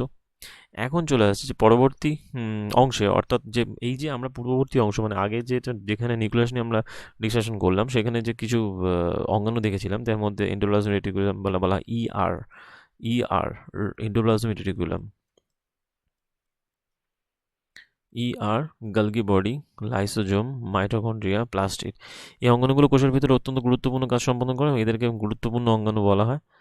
যাই হোক, এবং এদের মধ্যে যে এই অঙ্গাণুগুলোর প্রত্যেকটার ফাংশন এবং তাদের ডিটেলস খুবই সংক্ষেপে এখানে করা আছে। তার মধ্যে কি চলে আসছে যে এন্ডোপ্লাজমিক রেটিকুলাম কতগুলো পর্দাবিত নালিকা এবং পাতের মতো সমন্বয় হয় জালক বিশেষ, এবং এদের অনেকটা দীর্ঘ এবং গোল, ছোট বিভিন্ন ধরনের মানে থলির মতো স্ট্রাকচার হয়ে থাকে, এবং এন্ডোপ্লাজমিক জালকের আবরণী গঠনে কোষ পর্দা গঠনের মতো হয়ে থাকে অনেকটা। দুই ধরনের এন্ডোপ্লাজমিক জালিকা দেখতে পাওয়া যায়, একটা হলো অমসৃণ, বলা হয় রাফ, একটা বলা হয় যে আর আরেকটাকে বলা হয় স্মুথ এন্ডোপ্লাজমিক জালিকা, বলা হয় যে SER, আরেকটাকে বলা হয় স্মুথ এন্ডোপ্লাজমিক রেটিকুলাম। এখন যেটা আর বলা হয় যে এই অমসৃণ এন্ডোপ্লাজমিক জালিকা, এদের গায়ে রাইবোজোম আবদ্ধ থাকার জন্য অনুবীক্ষণ যন্ত্রের সাহায্যে এদেরকে অমসৃণ দেখায়। তাহলে অমসৃণ দেখার কারণ কি? অমসৃণ দেখার কারণ হলো এদের দেহে রাইবোজোম থাকে, রাইবোজোমটাকে ইম্পর্টেন্ট পার্ট নিয়ে থাকে। এখন রাইবোজোম সব সক্রিয় কোষে বর্তমান থাকে, এবং এদের কাজ একটাই কাজ হতে রাইবোজোমের কাজ, সেটা প্রোটিন সংশ্লেষ করা। অর্থাৎ এন্ডোপ্লাজমিক রেটিকুলাম পড়ার সময় আমরা রাইবোজোমের টাচও পেয়ে গেলাম, বা রাইবোজোমের কিছুটা ডিটেলসও পেয়ে গেলাম। রাইবোজোমের কাজ কি? প্রোটিন সংশ্লেষ করা। এখন প্রোটিন প্রোটিন সংশ্লেষিত প্রোটিন এন্ডোপ্লাজমীয় জালিকা বা এন্ডোপ্লাজমিক রেটিকুলামের সাহায্যে চাহিদা অনুযায়ী কোষের বিভিন্ন অংশে পৌঁছায়। তাহলে এন্ডোপ্লাজমিক রেটিকুলামের কাজ কি? ওই যে থলি আকারে স্ট্রাকচার হয়, যেটা রাইবোজোম থাকার জন্য প্রোটিন সংশ্লেষ করে সেই প্রোটিনকে অন্যান্য কোষে পাঠাতে সাহায্য করে। যেটা মসৃণ এন্ডোপ্লাজমিক রেটিকুলাম, এটা কি করে? এটা প্রোটিন, এটা ফ্যাট এবং লিপিড সংশ্লেষে সাহায্য করে। তাহলে যেটা এইটা কি করছে? এটা প্রোটিন সংশ্লেষ করছে, আর এটা কি করছে? এটা ফ্যাট সংশ্লেষ করছে। অর্থাৎ ফ্যাট বা লিপিড কোষে কার্যপূর্ণ, এটা তো কোষীয় গঠনে ফ্যাট আর লিপিড কার্য করে থাকে।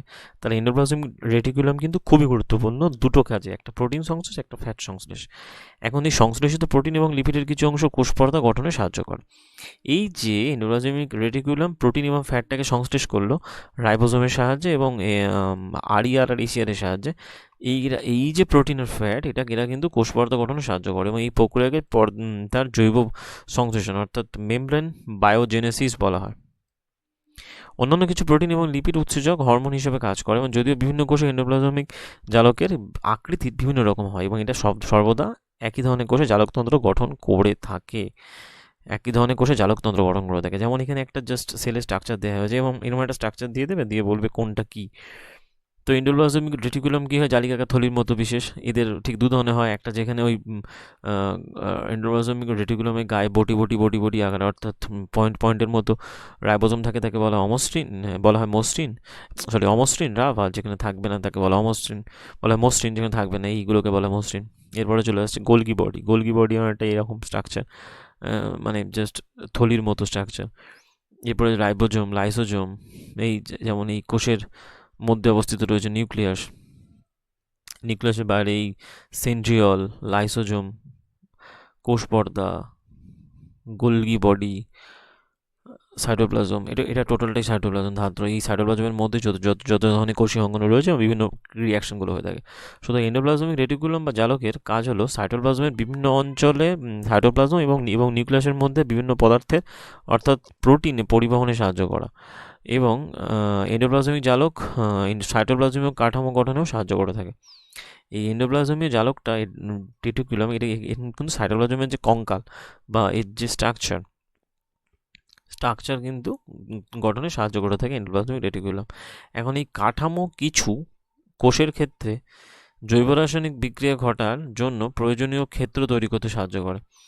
যেমন মেরুদণ্ডী প্রাণীদের যকৃৎ বা মেরুদণ্ডী প্রাণীদের লিভারে কোষগুলো মসৃণ এন্ডোপ্লাজমিক জালক বিভিন্ন বিষাক্ত পদার্থ এবং নির্বিষীকরণে অ্যান্টিটক্সিক, মানে টক্সিকগুলোকে নির্বিষকরণে গুরুত্বপূর্ণ ভূমিকা পালন করে থাকে। তাহলে মেরুদণ্ডী প্রাণীদের যকৃতের কোষগুলোতে মসৃণ এন্ডোপ্লাজমিক জালক বিভিন্ন বিষাক্ত পদার্থগুলোর, মানে ওই যে ড্রাগের নির্বিষীকরণে সাহায্য করে থাকে। এরপর যেটা সব থেকে সেকেন্ড পয়েন্ট চলে আসছে, সেটা হচ্ছে ক্যামিলো গোলগি বলে একজন সায়েন্টিস্ট ছিলেন, যিনি প্রথম এই গোলগি বডি মানে বর্ণনা দিয়েছিলেন। তো তার নাম অনুযায়ী একে বলা হয় গোলগি অ্যাপারাটাস বা গোলগি বডি কতগুলো পর্দাবিত চ্যাপ্টার থলি। এবার একটা তন্ত্রবিশেষ যেখানে থলিগুলো প্রায় পরস্পরের সমান্তরালে থাকে, একে অপরের ন্যায় সজ্জিত থাকে, এদের বলা হয় সিস্টার্নি। তাহলে একে অপরের সমান্তরালে থাকে, এদের বলা হয় সিস্টার্নি।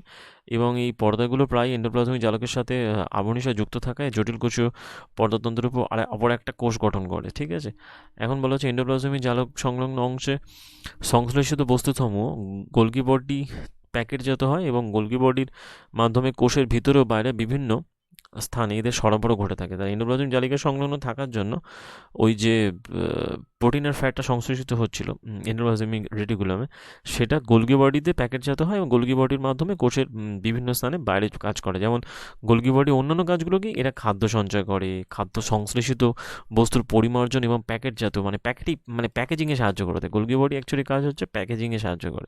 ওই যে এন্ডোপ্লাজমিক রেটিকুলামে কী হচ্ছে, এন্ডোপ্লাজমিক রেটিকুলামে একটা জিনিস হয়, সেটা হচ্ছে প্রোটিন আর ফ্যাটের সংশ্লেষ হয়, সিনথেসিস হয়, এবং সেটা প্যাকেজিং হয় কোথায়, সেটা প্যাকেজিং হয় ঠিক গোলগি বডিতে। কারণ গোলগি বডি সাধারণত ওই এর সাথে কানেক্টেড থাকে, এন্ডোপ্লাজমিক রেটিকুলামের সাথে। এখন এই প্যাকেটজাত পদার্থগুলো সাধারণত গোলগি বডি সরল শর্করা থেকে জটিল শর্করা তৈরি হতে পারে এবং গোলগি বডি লাইসোজোম সংশ্লেষে অংশগ্রহণ করে থাকে। তাহলে ওদিকে রাইবোজোমে ওখানে গুরুত্বপূর্ণ ছিল, এখানে লাইসোজোম, গোলগি বডি লাইসোজোম সংশ্লেষ করছে। আর গোলগি বডির আরেকটা কাজ কি, সরল শর্করা থেকে জটিল শর্করা তৈরি হতে পারে এই কিছু কিছু ক্ষেত্রে থলির মধ্যে, এবং গোলগি বডি লাইসোজোম সংশ্লেষে অংশগ্রহণ করে থাকে। তো এরপরে যেটা চলে আসছে সেটা হচ্ছে কি 5.25-এ ফটো। হ্যাঁ, তো এই 1843 সালে এবং 1865, যাই হোক, এখান থেকে 1872 সালে তিনি এর ডিটেলস জেনে আমাদের লাভ। 1906 সালে স্নায়ুতন্ত্রের কাজের জন্য পুরস্কার। এবার চলো লাইসোজোম 5.25। লাইসোজোম গঠনগতভাবে লাইসোজোম হলো একটা পাচক উৎসেচক এনজাইম দ্বারা পূর্ণ পর্যাপ্ত থলি বা অঙ্গাণু, মানে এর মধ্যে ডাইজেস্টিভ এনজাইম বিভিন্ন থাকে এবং এর কাজগুলো কি অমসৃণ এন্ডোপ্লাজমিক জালিকা দ্বারা সংশ্লেষিত হয়। ওই যে রাফ এন্ডোপ্লাজমিক জালিকা থেকেই তো সংশ্লেষিত হচ্ছে কোনটা, রাফ এন্ডোপ্লাজমিক জালিকা থেকেই সব কিছু হচ্ছে দেখতে গেলে। যদি বলা যায় যে রাফ এন্ডোপ্লাজমিক জালিকা থেকেই যেহেতু প্রোটিন আর ফ্যাট সংশ্লেষিত হচ্ছে, সেটা চলে আসছে গোলগি বডি যেহেতু প্যাকেজিং কাজ করছে এবং প্যাকেজিংয়ে এবং গোলগি বডি সরল শর্করা থেকে জটিল শর্করা তৈরি করে, আবার গোলগি বডি লাইসোজোম সংশ্লেষ করে। আবার এই লাইসোজোমের মধ্যে থাকে কি ডাইজেস্টিভ এনজাইম, এই যা এবং এই উৎসেচকগুলো, এই যে ডাইজেস্টিভ এনজাইমের যে উৎসেচক, সেগুলো কোথা থেকে তৈরি হয়, সেগুলো তৈরি হয় রাফ এন্ডোপ্লাজমিক রেটিকুলাম থেকে। মানে সব জায়গায় এন্ডোপ্লাজমিক রেটিকুলাম এখানে গুরুত্বপূর্ণ ভূমিকা পালন করছে। এখন এই লাইসোজোম কোষের এক ধরনের বর্জ্য পদার্থ অপসারণ তন্ত্র, যত পচা জিনিস বা যত টক্সিক পদার্থগুলোকে বাইরে বার করতে এক্সক্রেশনে সাহায্য করে থাকে, এক্সক্রিয়েটিভ বলা যেতে পারে, সাহায্য করে লাইসোজোম। এটা কিন্তু খুব ইম্পর্টেন্ট একটা পার্ট। যেমন আমাদের শরীরের রেচনতন্ত্রের মাধ্যমে আমরা যত আমাদের বর্জ্য পদার্থ বার করি, তেমনি কোষের যদি বলা হয় রেচনতন্ত্র হিসেবে কাজ করে থাকে কোনটা, লাইসোজোম। এটা কিন্তু ইম্পর্টেন্ট। এখন এই অঙ্গাণুগুলো কোষে প্রবিষ্ট বিজাতীয় বস্তু, এমনকি জরাগ্রস্ত কোষীয় অঙ্গাণুগুলোকে পাচিত করে কোষের অভ্যন্তরে পরিবেশকে পরিচ্ছন্ন রাখে। মানে কোষের মধ্যে যদি বলে ঝাড়ুদার হিসেবে কাজ করে লাইসোজোম। মানে এর কাজ হচ্ছে কোষের মধ্যে বিভিন্ন ধরনের পদার্থকে ঝাড়ু হিসেবে বার করে দেওয়া, মানে জাস্ট কোষকে পরিষ্কার রাখা, কোষকে একদম পরিষ্কার রাখা। কোষে প্রবিষ্ট বিজাতীয় বস্তু যেমন ব্যাকটেরিয়া, খাদ্যকণা, এমনকি জরাগ্রস্ত কোষীয় অঙ্গাণুগুলো লাইসোজোমের সাথে যুক্ত হয় এবং লাইসোজোম জটিল যৌগগুলোকে ভেঙে সরল যৌগে পরিণত করে। লাইসোজোমে শক্তিশালী পাচক উৎসেচক থাকা এবং এই উৎসেচকগুলো সব জৈব বস্তুতে ভাঙতে সমর্থ হওয়ায় এই অঙ্গাণুটা এরূপ কাজ করে থাকে। এরপরে যেটা চলে আসছে যে এই কোষীয় বিপাক প্রক্রিয়া চলাকালীন যদি কোনো সমস্যার সৃষ্টি হয়, কোষটা যদি ক্ষতিগ্রস্ত হয়, লাইসোজোম ফেটে যায় এবং লাইসোজোমের মধ্যস্থ উৎসেচকগুলো তাদের নিজ কোষটিতে পাচিত করে ফেলে। তো সেই জন্য লাইসোজোমকে বলা হয় সুইসাইডাল ব্যাগ। কোনো কোষের মধ্যে কোনো টক্সিক পদার্থ ঘটলে তাকে মেরে দেওয়ার জন্য এটা ঠিক সুইসাইডাল ব্যাগ হিসেবে কাজ করে। এবং আরটা কি বলা হলো যে এটা এক্সক্রিয়েটরি অর্গান হিসেবে কাজ করে, মানে কোষের এক্সক্রিয়েটরি অর্গান। যেমন আমাদের এক্সক্রিয়েটরি অর্গান রেচনতন্ত্র, কিডনি, এখানে লাইসোজোম কাজ করে থাকে। এরপর চলে আসছে mitochondria, one of the important. Mitochondria হচ্ছে বলা হয় কোষের শক্তিকর, the power house of the cell. And mitochondria একটা দ্বিপর্দবিত অঙ্গাণু, এটা কিন্তু ডাবল লেয়ার বিশিষ্ট। এখন বহিঃ আবরণীগুলো ছিদ্রযুক্ত হয় আর অন্ত আবরণীগুলো গভীর ভাঁজ বিশিষ্ট হয়। ভাঁজগুলো এটিপি সংশ্লেষে সাহায্য করে এবং রাসায়নিক বিক্রিয়া ঘটানোর জন্য অন্ত আবরণী পৃষ্ঠতলের ক্ষেত্রফল বৃদ্ধি করে। তাহলে বাইরে যেটা, তাহলে এর ঠিক দুটো আবরণী থাকে, একটা বাইরেটা ছিদ্রযুক্ত আর ভিতরেরটা গভীর ভাঁজযুক্ত। এটিপি সংশ্লেষে সাহায্য করে রাসায়নিক বিক্রিয়া সংগঠিত করার জন্য।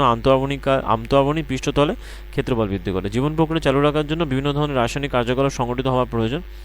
এখন এই রাসায়নিক ক্রিয়াকলাপের জন্য প্রয়োজনীয় শক্তি মাইটোকন্ড্রিয়া এটিপি অনুরূপে সরবরাহ করে। এটিপির নাম কি, এটা দিয়ে পরীক্ষায় পড়ে কোশ্চেন। এটিপির নাম হলো অ্যাডিনোসিন ট্রাইফসফেট।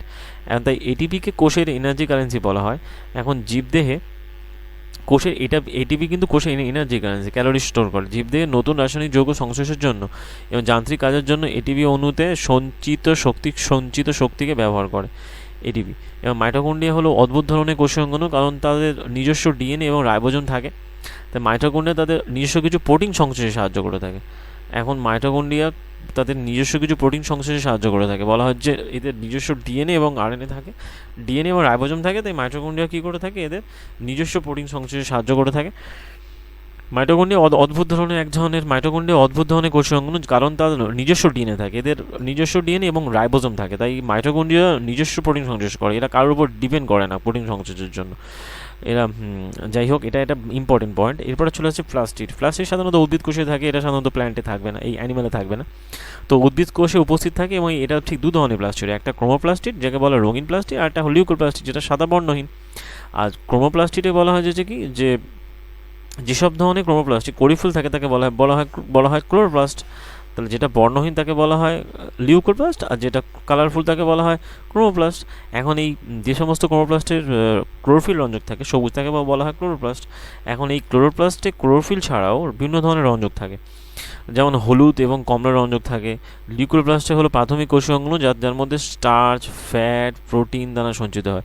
ক্লোরোপ্লাস্টের অভ্যন্তরে সংগঠিত ম্যাট্রিক্স ধাত্রে স্ট্রোমাতে অসংখ্য আবরণী স্তর থাকে এবং এগুলো বাহ্যিক মাইটোকন্ড্রিয়ার মতো হয়।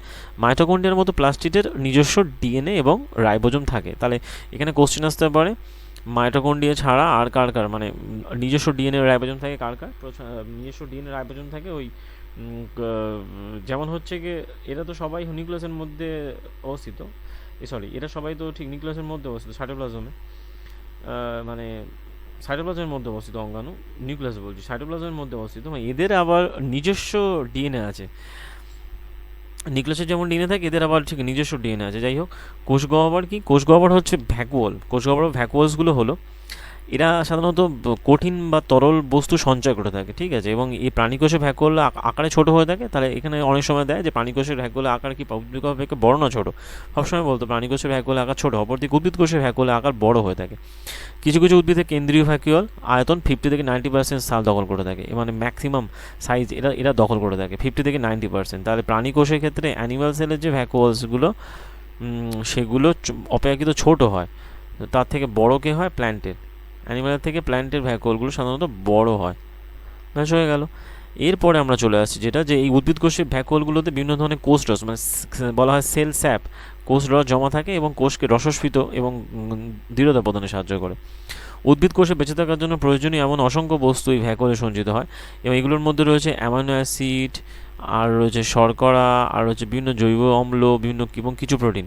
অ্যামিবার মতো এককোষী বলতে হবে যে অ্যামিবার মতো যে এককোষী জীবে গৃহীত খাদ্য তাদের খাদ্য গহ্বরে থাকে।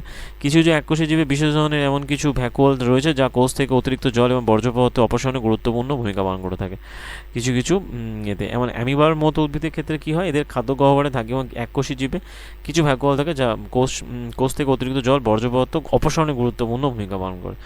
এইভাবে এবং প্রতিটা কোষ তার আবরণী এবং তার কোষাঙ্গনের মধ্যে নির্দিষ্ট সংগঠনের এই গঠন লাভ করে থাকে, যার মাধ্যমে এটা কোষকে শোষণ এবং পুষ্টি সংগ্রহ এবং বর্জ্য পদার্থের অপসারণে অথবা নতুন প্রোটিন সংশ্লেষের কাজে সাহায্য করে থাকে। তাই কোষ হলো সজীব বস্তুর মৌলিক গঠনগত একক, কার্যগত একক হিসেবে কাজ করে। অর্থাৎ এখান থেকে আমরা যে কটা বললাম, যেমন হচ্ছে এখান থেকে আমরা কী দেখলাম, যে ওই প্রথম যে কটা অঙ্গাণু কোষীয় অঙ্গাণুগুলোর মধ্যে এন্ডোপ্লাজমিক রেটিকুলাম, এন্ডোপ্লাজমিক রেটিকুলাম কিন্তু সবথেকে ইম্পর্টেন্ট, কারণ এন্ডোপ্লাজমিক রেটিকুলাম দু ধরনের হয়, একটা স্মুথ, এই যে আমরা পড়েছিলাম, একটা রাফ একটা স্মুথ। যেটা রাফ সেখানে রাইবোজোম থাকে, আর যেটা স্মুথ রাইবোজোম থাকে না। যেটা রাফ সে কী করে, সেটা প্রোটিন সংশ্লেষ করে, আর যেটা স্মুথ সেটা কী করে, ফ্যাট সংশ্লেষ করে, এবং ফ্যাট সংশ্লেষ করে অন্যান্য অঙ্গাণুকে জাস্ট ট্রান্সফার করে, এবং এটা একটা জালকতন্ত্র হিসেবে কাজ করে থাকে, কাজ করে থাকে। তো এন্ডোপ্লাজমিক জালিকার মধ্যে এরা সাইটোপ্লাজমের স্ট্রাকচার, মানে সাইটোপ্লাজমের যে হয় স্ট্রাকচার হয়, সেই স্ট্রাকচারটাকে এরা তৈরি করতে সাহায্য করে এবং কোষের মধ্যে রাসায়নিক বিক্রিয়ায় সাহায্য করে থাকে এবং বিষাক্ত পদার্থ বার করতে সাহায্য করে। এরপরে চলে এলো গোলগি বডি। গোলগি বডি এখানে কী করে, এটা প্যাকেজিংয়ে কাজ করে। ওই যে এন্ডোপ্লাজমিক রেটিকুলামের সাথে এরা প্যারালালি অবস্থান করে প্যাকেজিংয়ে কাজ করে। যেখানে এন্ডোপ্লাজমিক রেটিকুলাম থাকবে সেখানেই তার কাছাকাছি গোলগি বডি থাকবে। এই যে এন্ডোপ্লাজমিক রেটিকুলাম এইগুলো মসৃণ স্মুথ, আর এর কাছেই থাকছে গোলগি বডি, একদম পুরো প্যাকেজিং। এরা ওই ট্রান্সফার করে। তো এইগুলো ওই এন্ডোপ্লাজমিক রেটিকুলাম জালকের আবরণীর সাথে যুক্ত থাকায় পর্দাতন্ত্রের উপর একটা অংশ গঠিত হয়, প্যাকেজিংয়ে কার্য করে। গোলগি বডি লাইসোজোমের সংশ্লেষে সাহায্য করে। আবার এই লাইসোজোম কী করে, লাইসোজোম আবার হচ্ছে কি এখানে এরা আবার ওই সমস্ত দূষিত পদার্থ এগুলোকে বার করে দিয়ে কোষকে এরা পরিচ্ছন্ন রাখে। সেই জন্য এরা আর এদেরকে ঠিক সুইসাইডাল ব্যাগ বলা হয়। কেন? লাইসোজোম সাধারণত ওই কোষীয় বিপাক চলাকালীন কোনো সমস্যার সৃষ্টি হলে, কোষটা যদি ক্ষতিগ্রস্ত হয়, যেমন কোষটা ক্ষতিগ্রস্ত হলে বা লাইসোজোম ফেটে যায় এবং লাইসোজোম মধ্যস্থ উৎসেচকগুলো নিজ কোষটিকে পরিচালিত করে ফেলে, এই লাইসোজোমকে আত্মঘাতী থলি বলা হয়। এরপরে চলে হচ্ছে মাইটোকন্ড্রিয়া। মাইটোকন্ড্রিয়া বলতে সাধারণত কোষের শক্তিকর বলা হয় এবং এটা সাধারণত ওই কোষের মধ্যে শক্তি সংশ্লেষ করে। এটিপির মধ্যে এটিপির মধ্যে শক্তি সঞ্চয় করে রাখে। এটিপির নাম কি? Adenosine triphosphate. আর কি এখান থেকে কী দেখলাম, এই মাইটোকন্ড্রিয়ার নিজস্ব প্লাস্টিড রাইবোজোম আছে, এই নিজস্ব ডিএনএ এবং রাইবোজোম আছে। এরপর প্লাস্টিড হচ্ছে কি দু ধরনের হয়, একটা ক্রোমোপ্লাস্ট যাকে বলা হয় রঙিন প্লাস্টিক, একটা হল লিউকোড প্লাস্ট যেটা সাদা বর্ণহীন প্লাস্টিক। এখন এই ক্রোমোপ্লাস্টে ক্লোরোফিল রঞ্জক থাকে, আর ক্লোরোপ্লাস্টে সাধারণত হলুদ কমলা রঙেও হতে পারে। এবং এছাড়া লিউকোপ্লাস্টে সাধারণত প্রাথমিক কোষীয় অঙ্গাণু থাকে যার মধ্যে স্টার্চ, ফ্যাট, প্রোটিন দ্বারা সঞ্চিত থাকে। এই ক্লোরোপ্লাস্টের অভ্যন্তরে সংগঠন ম্যাট্রিক্স এবং এগুলো সাধারণত বাহ্যিক গঠন মাইটোকন্ড্রিয়ার মতো হয়। মাইটোকন্ড্রিয়ার মতো প্লাস্টিডের ডিএনএ রাইবোজোম থাকে। এবার চলে আসে কোষ গহ্বরে সাধারণত প্ল্যান্টের কোষ গহ্বরের আকার বড় হয় এবং অ্যানিমালের তুলনায় প্ল্যান্টের কোষ গহ্বরের আকার বড় হয়, যেটা 50 থেকে 90% পর্যন্ত স্থান দখল করে থাকে। আর এবার এরা বিভিন্ন ধরনের রসস্ফীত, মানে এই উদ্ভিদের ভ্যাকুয়ালগুলো সাধারণত কোষ রস বা সেল স্যাপ দ্বারা পূর্ণ থাকে এবং কোষকে রসস্ফীত করে এবং দৃঢ়তা প্রদান করে। উদ্ভিদ কোষে বেঁচে থাকার জন্য প্রয়োজনীয় এমন অসংখ্য বস্তু ভ্যাকুয়ালের মধ্যে সঞ্চিত থাকে, যেমন তার মধ্যে অ্যামাইনো অ্যাসিড, শর্করা, জৈব অম্ল, প্রোটিন ইত্যাদি। এবং অ্যামিবার মতো এককোষীয় গৃহীত খাদ্য এর মধ্যে সঞ্চিত থাকে। ব্যাস, এখান থেকে আমরা হয়ে গেল। এরপরে যেটা আমরা বলবো সেটা খুব ইম্পর্টেন্ট একটা টপিক, যেটা হলো সেল ডিভিশন। বলা হয় যে কোষ বিভাজন। এখন এই সেল ডিভিশন কিন্তু সজীব বস্তুতে বৃদ্ধির জন্য এবং পুরাতন মৃত আঘাতপ্রাপ্ত কোষকে অপসারণের জন্য সেল ডিভিশন গুরুত্বপূর্ণ ভূমিকা পালন করে।